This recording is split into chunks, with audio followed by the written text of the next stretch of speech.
Good morning. This is Nicole out at California Custom in Elk Grove taking a look at this Maxx-D Dump trailer. Couple things that I like to point out about the Maxx-Ds. They've really utilized their tongue space well. So we've got tons of storage up front here, and it's divided away from your battery and your hydraulics so that nothing is going to get tangled up if you throw your binders or ratchet straps or whatever in there. You got external charging right here, a battery meter on the inside, and then you also have the solar panel on the outside to keep you charged up. All of our Maxx-Ds come with the tarp kit and the slide-in ramps on the rear. You're also going to get a spare tire with that guy.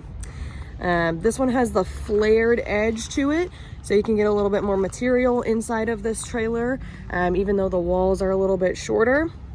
I really like this step here because I'm short, so you can get in the trailer super easy.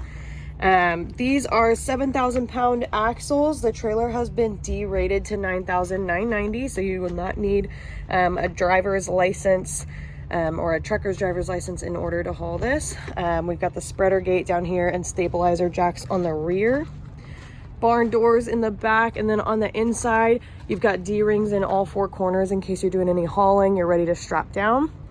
This trailer is also a DJX model, which I like to point out. It just means the scissor lift that's on the bottom is a upgraded one compared to their standard DKX model. So you do have a little bit more lifting power on the dump, which is awesome. This trailer is on a super great deal. There's nothing wrong with it. There's no excessive damage or anything. It was used for a dump run. So I think probably you saw on the inside that there is some scratches on the inside, but other than that, it's just been used a couple times for a dump run around here, and she's beautiful and still sells as new, so you still get that factory warranty with it. Let me know if you have any questions.